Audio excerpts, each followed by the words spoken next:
here's your host, Alex Garrett. All right, and welcome inside to this edition of the Alex Garrett Podcast Network.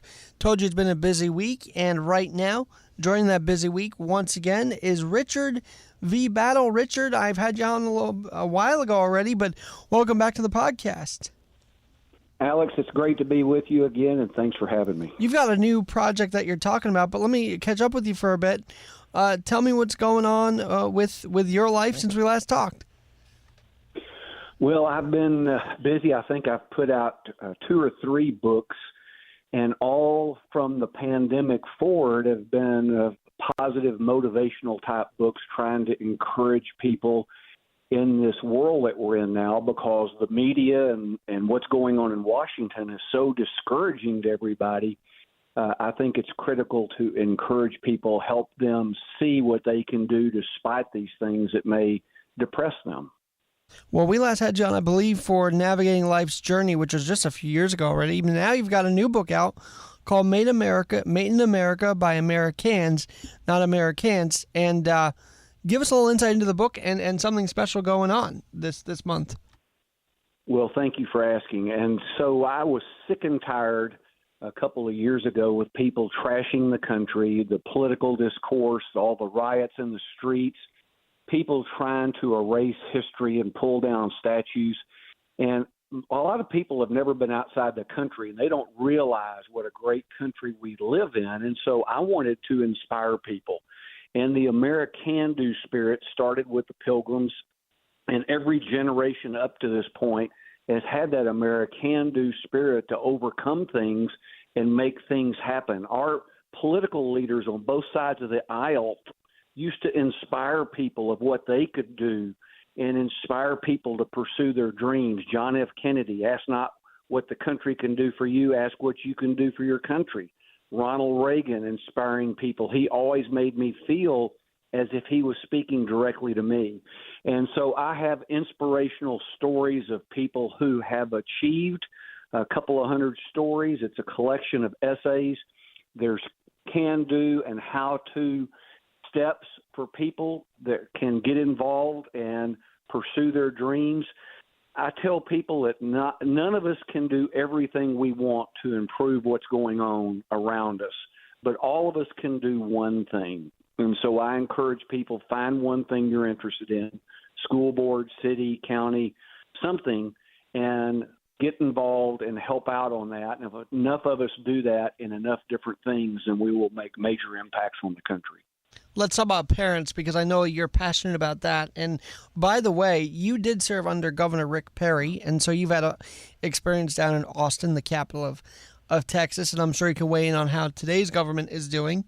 We'll get to that in a bit. But parents have I think, the most can-do attitude. We're going to stop the indoctrination. We're going to stop even the gender reassignments that are going on behind their back. I mean, the craziness going on behind these parents' back, they're done with it, aren't they?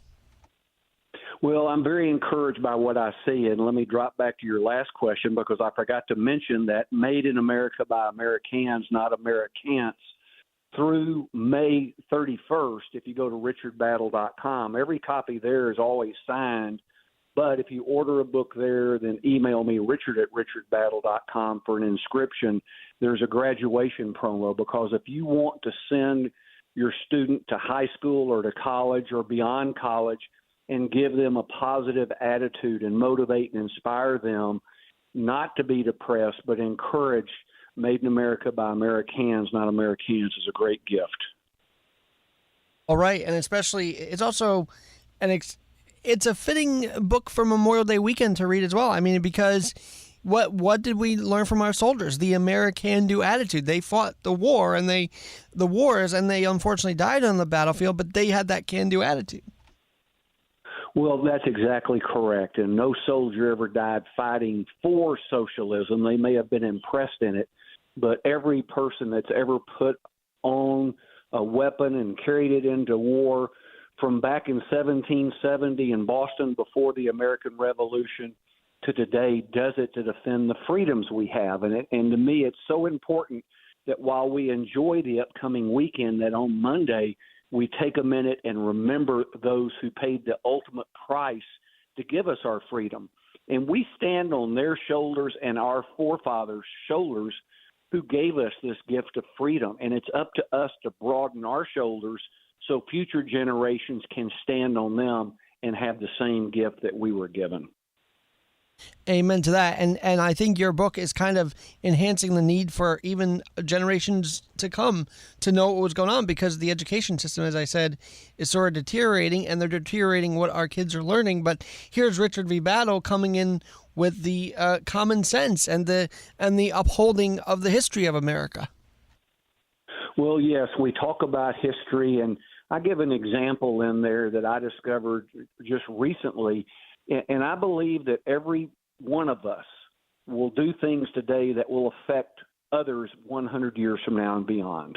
And I finally discovered a physical manifestation of that from my family, but I guarantee you, your listeners can think about their family and can identify similar situations. And I had inherited a table that was my great-great-grandmother's. And my mother told me stories about how she served milk and cookies to my great-grandmother, who lived until I was 9 years old, on that table. And she told me about how they'd autograph. The kids would come over and they'd have little autograph books when they visited. And after my mother passed, I discovered my great-grandmother's picture as a teenager and the autograph book with autographs going back to the 1880s. And what it made me realize is my great-great-grandmother was a social influencer across that table over 100 years ago. She helped my great-grandmother learn life lessons, who helped my grandmother, mother, me, my daughter. So 6 generations have had life lessons on that table. And I guarantee you, every one of your listeners can think of experiences similar. And when you start thinking about that influence on generations that we have, it makes us calculate our decisions each day differently, because we realize our impact on the future. And I know that you've taken your experience over the last years as a public speaker and even, as I mentioned, in Austin under Governor Rick Perry to help us in the future, right? So you've taken all your experience and said, hey, how can I help better our future? Because right now it does look a little bleak. Well, I believe it doesn't look as good as I would like it. But I look back, and our parents and grandparents and forebears before that had things much worse than we do. We have things we think are essential that our parents could only dream about. And our grandparents couldn't even conceive the things that we think are essential. So in that context, we have it pretty good. But that doesn't mean we lay back and relax and take it for granted that it will always be this way. It's up to us to preserve and extend it even more so for future generations. One of the things I realized last year is no kid ever grew up wanting to be a socialist. And when I see little kids 3-4 years old, I feel a responsibility to them, giving them freedom going forward, because I've had it. And little kids want their own way. They want independence. They want to do what they want to do. They don't want to be told by government what they can or can't do. And so they want free enterprise and liberty and freedom. And it's up to us to make sure they get it when we pass the torch. Now, let me ask you about this, because talking about the kids and the freedom, well, now Texas has banned the, gender reassignment surgeries. And I don't know if you're going to get into this, but I feel like that's a big win for kids, because why should they be subject to that? They want to do something maybe later when they're adults, but not when they're kids, not when they're 8, 9, 10 years old. I mean, why are activists so hungry to make them reassign so early? Well, that's a great question. And of course, the G word, groomer, applies. But it's really interesting to me that the same kids that a parent won't let set their own bedtime, they'll let them change their genders. The same kids who can't buy alcohol or a firearm or do other things, can't even rent a car, will want to go change their genders. And there's reasons that we restrict things until people get to certain ages, and it's because of maturity. And we've seen so many cases of people that have gone through a reassignment, and the suicide rates are astronomical, but how many people regret it, even though the media tries to stifle that news? And so how do you feel like the governorship has been doing along those lines? I mean, you worked under Rick Perry. I don't know if you're still connected to Austin, but what are you hearing on the ground while you're there, while you're in that city? Well, yes, and they passed bills in the legislature this session restricting puberty blockers and other procedures for minors. And there's also been legislation to take care of the books in the school libraries as well. And to me, that's not book banning like the Nazis did, because it's only taking books out of a school for young children that should only be available to adults. And it's amazing to me that some of the people try to push books into elementary schools for kids that they won't let parents read aloud in a school board meeting because it's so offensive. And the hypocrisy screams at us, and the lack of common sense screams at us that we need to protect our children's innocence as long as possible before they're forced into an adult world. True. Now, let me ask you about this, because obviously, as a New Yorker, I'm a little frustrated that migrants are coming into the city and sort of across the border in general. But as far as the governorship is go, do you applaud the move by Abbott to send these migrants away? I mean, do you feel like Texas is laughing at the liberal cities for having to deal with this? Or how serious is it that Governor Abbott felt we had to pick them up here in New York? Well, I think that's a great question, and I don't think laughing would be the right thing. But a lot of cities are unaware of what's going on and been going on the last 2.5 years or so. And so first, just imagine the Texas border with Mexico is 1,254 miles. That's about the equivalent of Miami to Boston.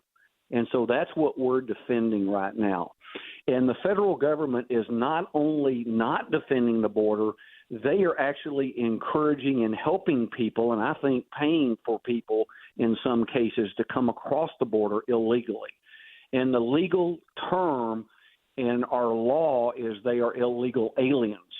And to me, they're migrants before they cross into our country, but legally, once they come into our country, they are illegal aliens, not legal aliens who come in a legal process on our migration system. And we welcome about 1 million people legally a year. But we're getting 2 to 3 million people a year. And we're having to pay for those people health, clothing, food, schooling, hospitals, all kinds of different things out of our state budget. And I think the governor sent people to New York and some other places to give them a feeling of what it's like to have your cities and states overrun and having to provide these things for people. And the dirty little secret is the U.S. government has transported more people across the country into various communities than Governor Abbott or DeSantis has done combined. Let me ask you about, have you had any experience, maybe even a naturalization ceremony? Have you ever watched an immigrant become a citizen? And that's a great feeling to watch that, isn't it? Well, I haven't seen a ceremony personally, but one of the things I've done for years, especially when this started coming up many, many years ago, because with Texas, we dealt with people crossing the border back and forth, obviously, for years. I always like to ask naturalized citizens, what do you think about the illegal immigrants, illegal aliens? And to a person, no matter what part of the world they came from, what sex, creed, race, religion, every one of them always says they should come the same way I did legally. Every one of them. You know what's kind of sad to me is that I feel that, and maybe I'm being too judgy here, but I feel like it's the single male that really is taking advantage of this, and that's the one that scares me the most, because maybe there are a lot, but there are also guys that's crossing the border, and I don't know, I feel like the media sympathizes too much with them because maybe they shouldn't be legalized here. You know, I feel like they get roped into the innocent women and children, no? Well, yes, and let me back up and give you a number, and then I'll give you a couple of examples. They did a survey in South America last year, how many people would want to come to the United States, and the extrapolated number was 93 million. So the first thing we have to recognize is we can't take everybody that wants to come here because we have a welfare state, and most of the people coming cannot take care of themselves. Now, single males historically have been treated differently for many reasons, including national security. And just this week, I saw a room in El Paso, Texas, that had 600 single men in it, and they were all military age. We had 33 Chinese nationals cross in South Texas that were intercepted 2 days ago, all military age. That should be frightening. Now, one of the things that single men have done is they rent small children to come with them to make it look like they're a family unit. They cross the border, and if they get away from authorities, they just let the child go. And every once in a while, you'll see a video of a 2-year-old child wandering around with nobody to help it, or little children being dropped back across the Mexican border after they've used their certain useful purpose. And so that is one of the things that went on. And when President Trump was excoriated for separating families, if you'll remember that a couple of years ago, well, the reason he did that was he gave the adults and the children DNA tests to make sure they were related, because so much of the time the kids and the adults were not related. And we wanted to make sure that the adults weren't sent into the country and then they would let the kids go and die later. That is, I remember the DNA testing, and I was in favor of that. Now, you just mentioned purpose, right? And when I think of purpose, I think of God's purpose. So when it comes to the AmeriCANS and AmeriCANTS, do you feel like those that want to be here are fulfilling God's purpose for them, that yes, they can be legalized? And can they become AmeriCANS, not just immigrants across the border? Well, I think they can if they come in legally. And, of course, Congress has the legislative authority to have or modify the immigration law. And the reason that it's not being modified right now is the Democrats are stuck on giving every illegal alien in the country right now amnesty. And if they had to provide their own way, that'd be one thing. But if they don't, then you're basically increasing the welfare rolls by 10 or 12 or 20 million people, which takes away resources from other Americans. And you and I have to pay for it. So if we let people come and give them work permits, or they come legally, that's different. And historically in Texas, you have people from Mexico that get work permits, come into the country, work, and go back. You have people come in that become U.S. citizens that send money back to relatives in Mexico. So we've had an economy like that for many, many years.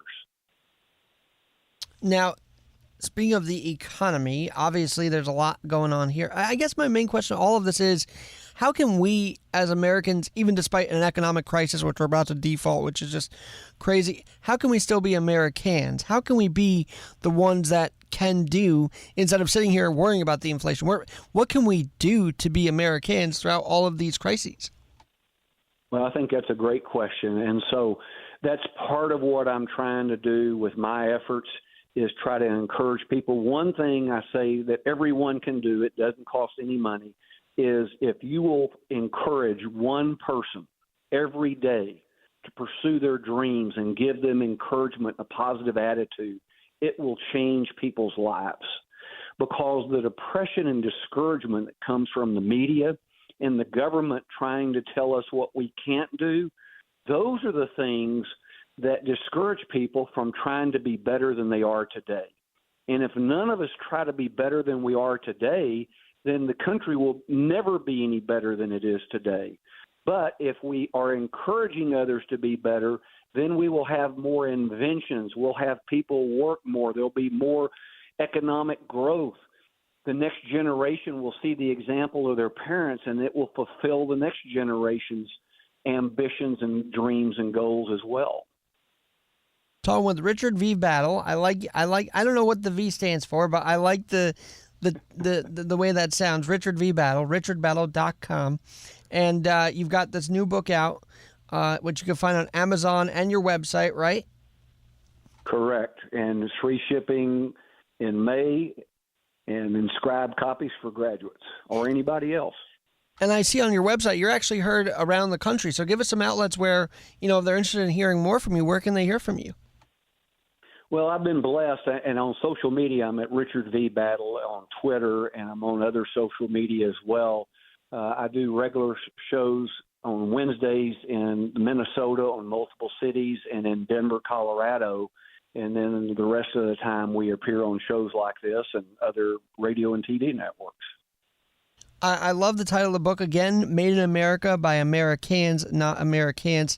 And we often buy made in China products, and I feel like the left especially wants us to just keep getting imports from China. But I feel like your book's proving that, no, we need to keep everything American made. And how vital is it? And is that an uphill struggle, or can we get back to being made in America?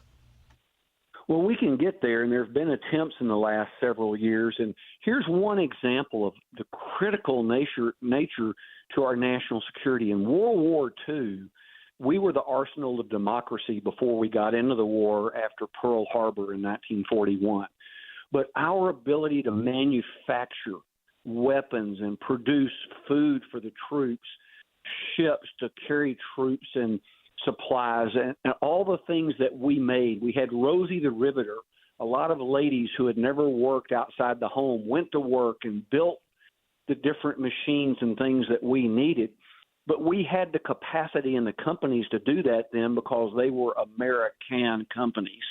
And today, with the globalist focus and us getting so much manufactured outside the country, if we were in a similar conflict, we would have capacity issues until we would ramp production up. And the problem is if you can't produce quickly enough, you may lose before you can fully stand up to someone who wants to take us over. And do you feel like – I feel like that impacts the car manufacturers as much because there's a lot more exports, and I feel like that's the industry we have to revive as well, especially with this EV push that's just – it seems to be draining us, doesn't it? Well, absolutely. And during World War II, there were no cars sold during World War II. And I had a teacher in high school who was a child when her parents bought a 1946 car. And when it was first delivered to them, it had a wooden bumper on it because steel was still in such short supply.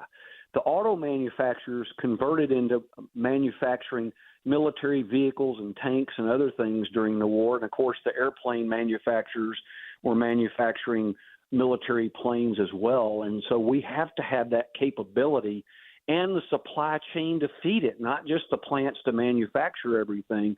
So, yes, the technology and the service industry is important, but if we don't have the know-how to make things, we won't have the capacity to supply the troops who can defend us. All right, I want to ask you this because obviously you mentioned a little while ago to encourage someone. So you obviously have seen this in practice. So give us one story, even in the book, of someone being encouraged and then seeing their life change just from that one push, that one encouragement. Well, one of the stories I like to tell, and I know your courage in your life as well, as a young lady named Jen Bricker. And she was born without legs. And she was put up for adoption. And she was adopted by a family who had other children. And basically, they told her the one word she could not say was can't. And she could do anything else. And at 7, her dad started teaching her how to jump on the trampoline. She ended up playing high school softball and basketball. And her dream was to become a gymnast and an acrobat. And she ended up doing that because of the way her family encouraged her to try everything she could and not use her situation and use the word can't. And to me, that's a terrific story of encouragement because too often those of us who don't have a physical handicap use other handicaps to stop our progress and efforts. And as Dabo Sweeney, this Clemson coach, says, the only disability is a bad attitude. So if we have that positive attitude and have people encouraging us, we can accomplish more than we ever think we can. I feel like the work from home mentality is sort of becoming a handicap. I have to be honest with that because now people don't want anyone to get out in the world again. What is that? Well, I agree, and I've worked in the corporate world for many years, and I worked remotely for many, many years as well. I think that you can't paint it with a single brush, the whole world, but there are benefits of interacting with people.